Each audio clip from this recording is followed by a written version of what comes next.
There's no greater corrupter than power and money. We realized that, wow, this guy is certainly living in the fast lane. His accounts got bigger and his money got faster. Just a very lavish lifestyle. George became the playboy. My first impression was that he had wasted an awful lot of money on some very high-priced attorneys. Like that saying, power corrupts and absolute power corrupts absolutely. He was on his way to jail as far as I was concerned.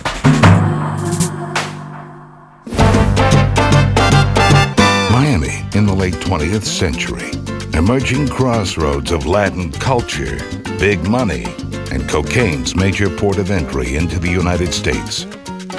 At age 10, George Valdez stepped off a plane onto Florida soil for the first time from Cuba. At 17 years old, we moved to Miami, and I got a job working for the Federal Reserve Bank. And I worked full-time and went to school full-time for 4 years. When I was getting close to graduating, my first accounting professor says to me, George, I have a great deal for you. Why don't you come work for me? I've opened a CPA firm here in Florida, but I realized I don't speak Spanish. You can have an office here with secretary, copy machine, and everything, and just do my Spanish client. Well, the first business that I went to see was called La Puerta del Sol. It's just a small shopping center. It doesn't look like much. I start to do the books for them, and I start to get close to them, because when I told them that I work for the government, I told them I knew how to open foreign bank accounts. And they told me straight out that they were drug dealers. And suddenly, they began to ask me to handle their drug operations in the United States. Because I was young, I was bright in their eyes, and at the same time, I had a very clean record. I didn't drink, I didn't smoke, and I didn't use drugs. Who would suspect that that young kid that was put through school at the University of Miami by the Federal Reserve Bank is a drug dealer?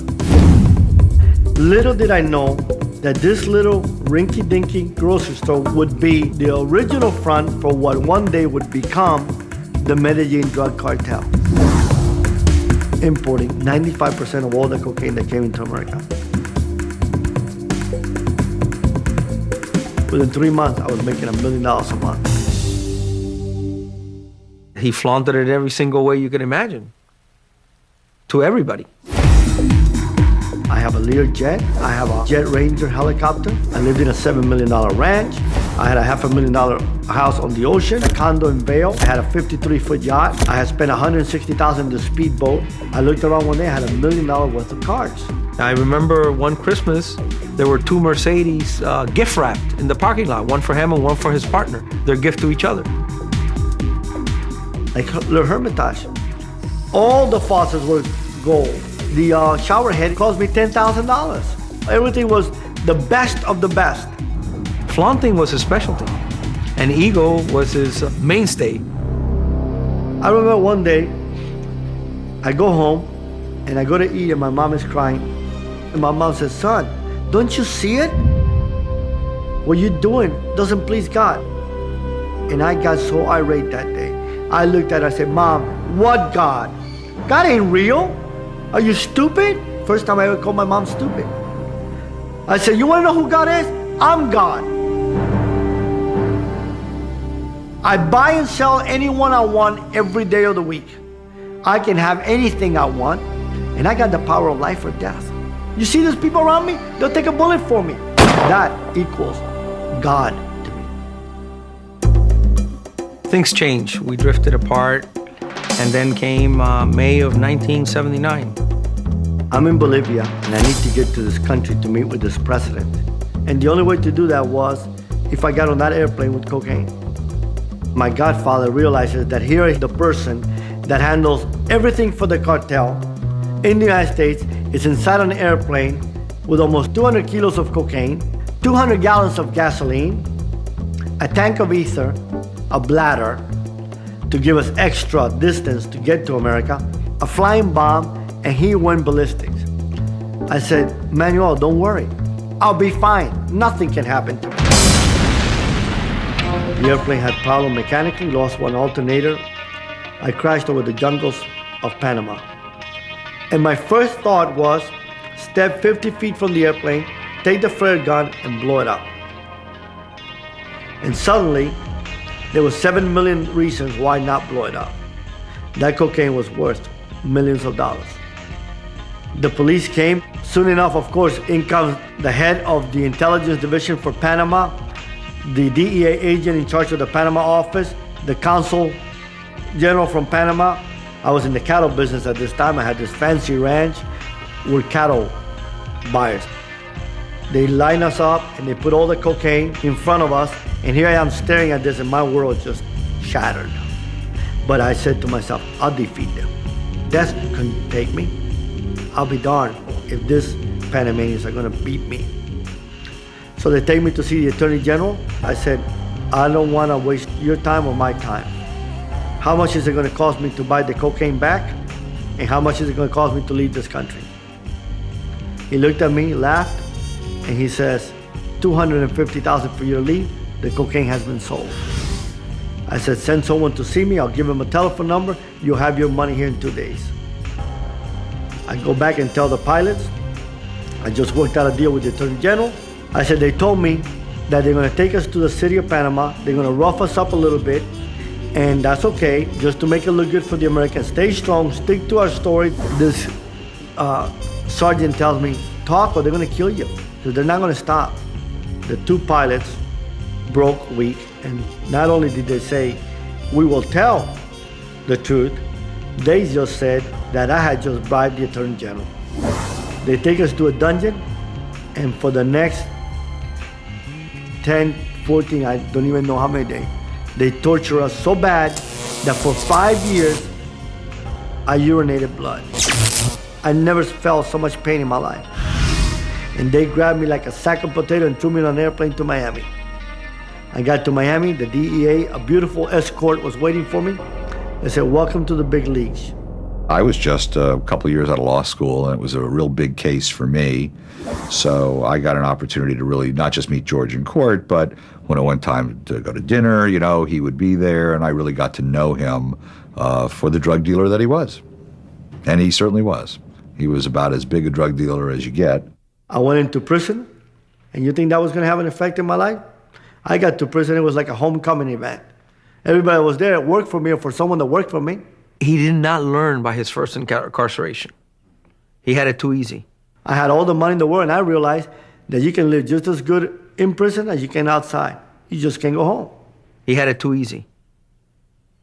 And he just went right back. The minute I got out, I went back to the same thing, stronger and bigger than ever.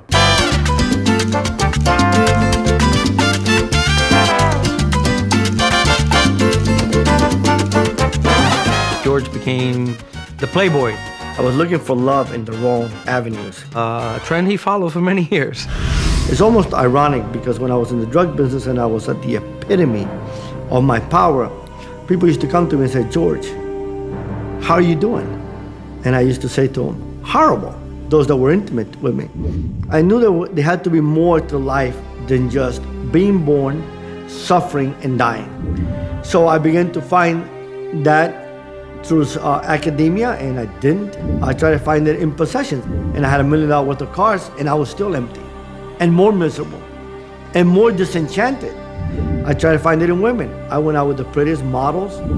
One day, my ex-wife, I am partying in my house in my ranch. I had an enormous room with a bar inside and all that, and she decided that night she was gonna drop off my little jewel, Crystal, and I told the maid, don't let her out of the room. Whenever she came to visit me and I was with her, I would never have no woman around. But this time, the woman were already there when she came. And in the middle of the night, she knocks on the door.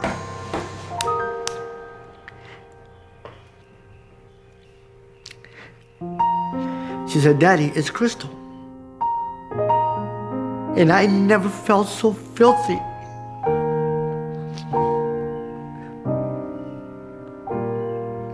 And dirty in my life. And I began to shiver, and I told the girls, get out of my room. And she said, they went to go out the door. I said, no, out the window. And I got underneath my covers and I started to shake.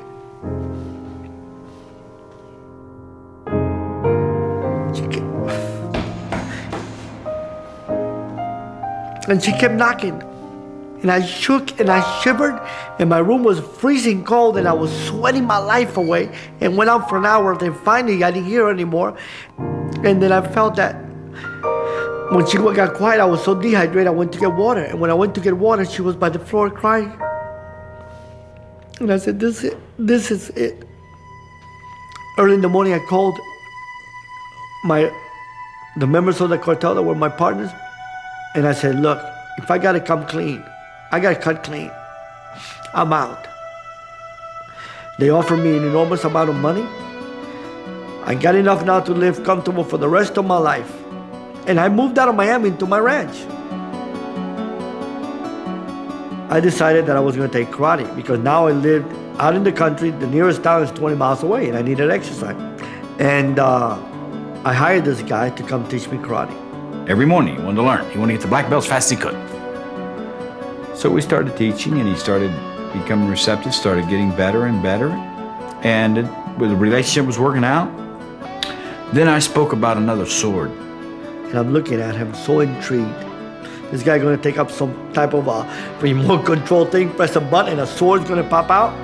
And he pulls out a Bible. And I told him that man is made up not only of body, but he's actually three-part: body, soul, and spirit. And I got irate. I said, I'm paying you a lot of money to come teach me karate every day. Tomorrow, leave that sword home and bring the real sword. This man gets close to me where I can smell his breath and says to me, son, what I got to give you, you ain't got no money to pay. This guy's a 7th-degree black belt, and I realized I didn't have a gun. So immediately I said, oh, I don't have to pay? He said, no. I said, okay. When we finish our karate lesson, 2 hours, while the steam room is heating up, waste your time. So I continued my karate lessons, continued teaching him, continued giving him the word. He came back for 3 years and witnessed to me every day for 3 years. I prayed with him, and he accepted Christ as his Savior into his heart.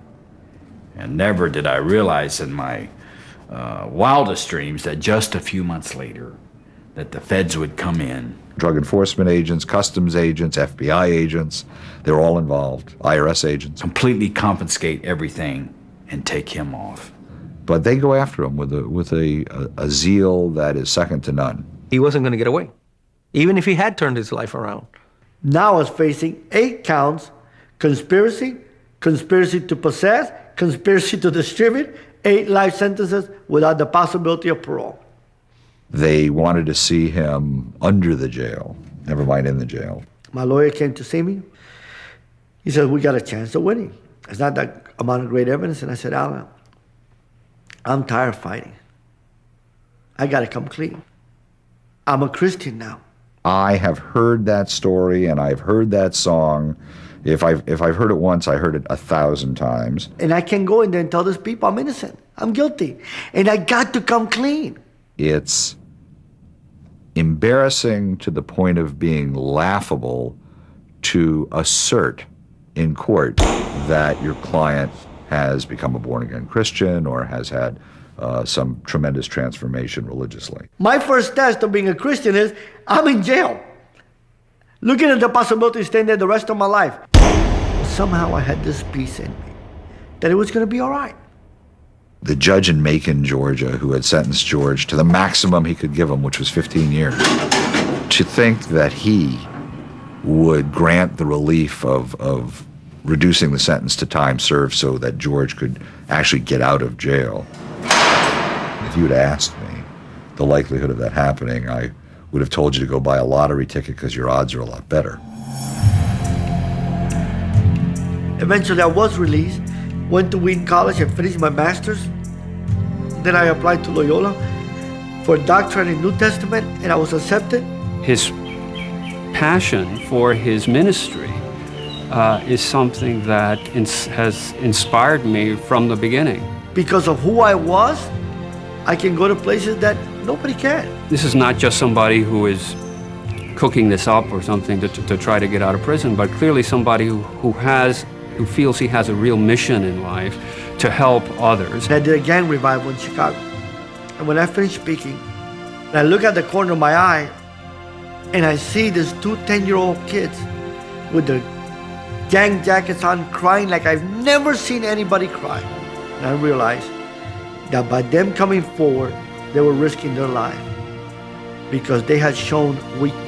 I have never seen an individual who can inspire people and transform people's lives through his own faith as George. And then I realized that day that my job was on the streets with these kids. Because if my story had created such an impact in their life that they're willing to risk death, and it's like he hit me with a sledgehammer and said, I didn't save you to be a college professor. Suddenly I said, Lord, then why did you put me through that pain of a PhD program? Why couldn't I have just finished at Wheaton College with a master? That's good enough. At great cost to himself, literally and figuratively, he has committed himself to Christ and to his family and to his community. Little did I realize that that was going to give me the opportunity to witness to very rich people, very great scholars. And I'm going to preach them with boldness, and I'm going to preach them to the ends of the world. It's almost like when Paul goes to the church in Galatia. They didn't know nothing about me. All they knew is that now that person that destroyed the faith is proclaiming it.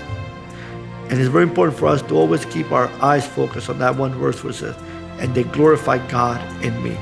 And it wasn't that they glorified God because George is great. I'm nothing. It's just that they glorified God because he can change George. And if he can change me, he can change any human being on earth. Dear brothers and sisters, I hope that you enjoyed the video, but not for the wrong reason. Not because the lifestyle that I lived or the wealth that I had. It meant nothing. I was a miserable human being. I got to places that many of you all will never ever reach. And once you do reach it, if you do ever reach it, you will realize that it's empty, that there's nothing there. Life and meaning for me began the day I surrendered everything. Surrendered my life to God and also surrendered everything to the government. I went to prison not knowing what was going to happen to me. I spent a total of 10 years in prison, but at the end, I came out, and this is the message I bring to you, that there is hope, that there is redemption, that there is salvation if you come clean and if you get your life straight. God will meet you right where you're at. You don't have to worry about changing this, that, to be able to be right with God. He'll meet you right where you're at. But the most important thing of them all is that once that you do, new life begins. For me, I enjoyed earning a PhD in theology and learning more about God, and then building a company from zero into a multi-million-dollar company that I eventually sold and retired at the age of 56, a millionaire. It was a hard road. Change is not easy. Change is hard, but change is eternal.